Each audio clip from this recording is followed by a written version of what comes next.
राम राम दोस्तों, जय बाबा नीम करौली महाराज जी की। आशा है कि बाबा नीम करौली जी की आपके ऊपर भी अपार कृपा होगी। आपके घर परिवार में भी सभी कुशल मंगल रहे, यही मैं प्रार्थना करता हूँ बाबा नीम करौली जी से और सभी देवी देवताओं से। दोस्तों, सभी देवी देवताओं का आह्वान कर लिया है। इनकी उपस्थिति में आपको मैं श्रीमद् वाल्मीकि अयोध्या कांड का 36वां सर्ग सुनाता हूँ। इसे सुने और सभी देवी देवताओं की अपार कृपा आपके ऊपर बरसती रहे, यही मैं प्रार्थना करता हूँ। तो शुरू करते हैं दोस्तों। राजा दशरथ का श्री राम के साथ सेना और खजाना भेजने का आदेश, कैकेयी द्वारा इसका विरोध, सिद्धार्थ का कैकेयी को समझाना तथा राजा का श्री राम के साथ जाने की इच्छा प्रकट करना। इस रघुकुल नंदन राजा दशरथ वहाँ अपनी प्रतिज्ञा से पीड़ित हो आंसू बहाते हुए लंबी सांस खींचकर सुमंत्र से फिर इस प्रकार बोले। सूत, तुम शीघ्र ही रत्नों से भरी पूरी चतुरंगिनी सेना को श्री राम के पीछे पीछे जाने की आज्ञा दो। रूप से आजीविका चलाने वाले और सरस वचन बोलने वाले स्त्रियां तथा महाधनी एवं विक्रय योग्य द्रव्यों का प्रसारण करने में कुशल वैश्य राजकुमार श्री राम की सेनाओं को सुशोभित करो, जो श्री राम के पास रहकर जीवन निर्वाह करते हैं तथा जिन मल्लों से उनका पराक्रम देखकर प्रसन्न रहते हैं, उन सबको अनेक प्रकार का धन देकर उन्हें भी इनके साथ जाने की आज्ञा दे दो।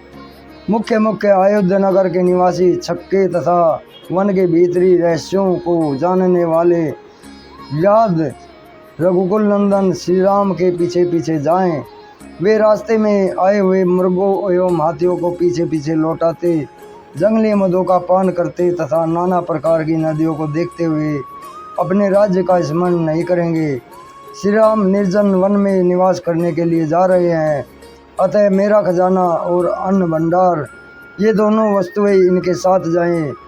ये वन के पावन प्रदेश में यज्ञ करेंगे, उनके आचार्य आदि को पर्याप्त दक्षिणा देंगे और ऋषियों से निरंतर मिलकर वन में सुखपूर्वक रहेंगे। महाबाहु भरत अयोध्या का पालन करेंगे। श्री राम को संपूर्ण मनोवांछित भोगों से संपन्न करके यहाँ से भेजा जाए। जब महाराज दशरथ ऐसी बातें कहने लगे, तब कैकेयी को बड़ा भय हुआ। उसका मुंह सूख गया और उसका स्वर भी रुंध गया। वे कैकेयी राजकुमारी विषादग्रस्त होकर त्रस्त होकर सूखे मुंह से राजा की ओर देखने लगी और बोली, श्रेष्ठ महाराज, जिनका सार भाग पहले से ही पी लिया गया हो, उसका ऐश्वाद रहित सुरा को जैसे उसका सेवन करने वाले लोग नहीं ग्रहण करते हैं, उसी प्रकार इस धनहीन और शून्य राज्य को, जो कदापि सेवन करने योग्य नहीं रह जाएगा, भरत कदापि नहीं ग्रहण करेंगे। कैकेयी लाज छोड़कर जब वह अत्यंत दारुण वचन बोलने लगी, तब राजा दशरथ ने उस विशाल लोचना कैकेयी से इस प्रकार कहा।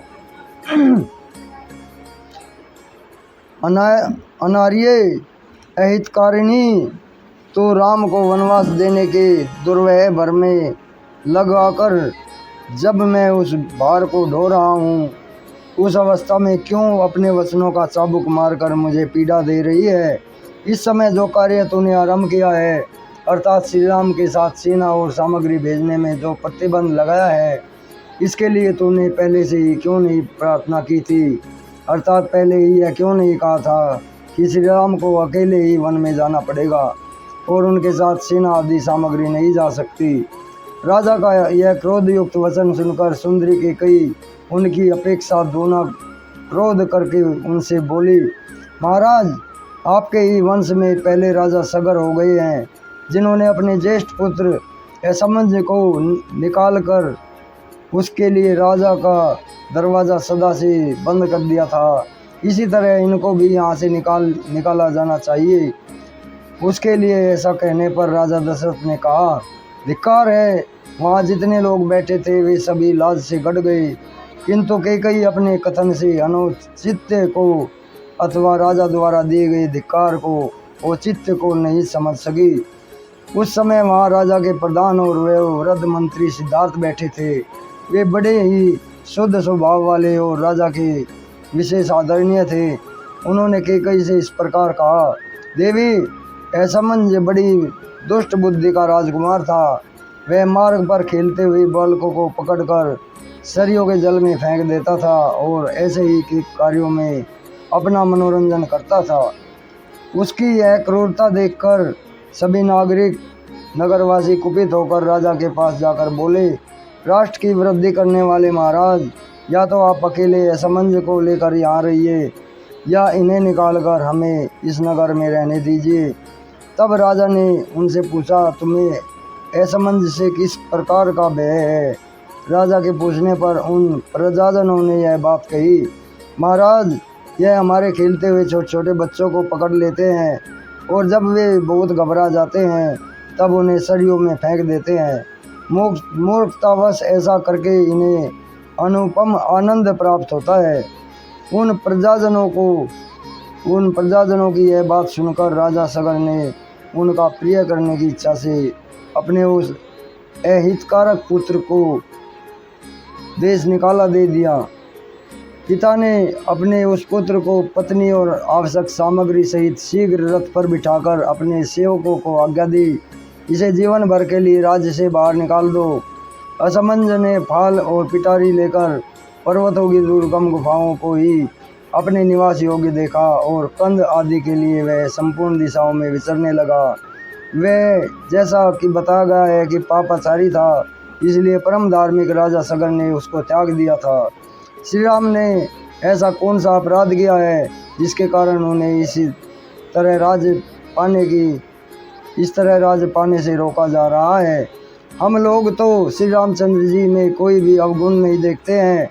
जैसे चंद्रमा में मलिनता का दर्शन दुर्लभ है, उसी प्रकार इसमें कोई पाप या अपराध ढूंढने से भी नहीं मिल सकता। अथवा देवी, यदि तुम्हें श्री रामचंद्र जी में कोई दोष दिखाई देता है तो उसे आज ठीक ठीक से बताओ। उस दशा में श्री राम को निकाल दिया जा सकता है जिसमें कोई दुष्टता नहीं होगी, जो सदा सन्मार्ग में ही स्थित है। ऐसे पुरुष का त्याग करके धर्म के विरुद्ध माना जाता है।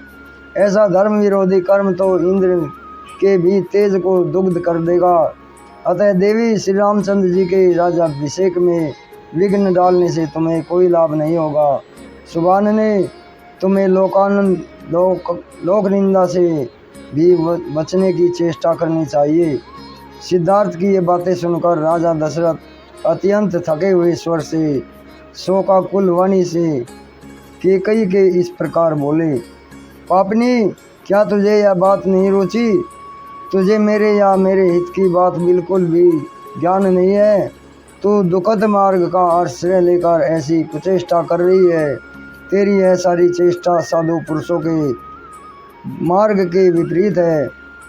अब मैं यह राज्य, धन और सुख छोड़कर श्री राम के पीछे चला जाऊंगा। ये सब लोग भी उन्हीं के साथ जाएंगे।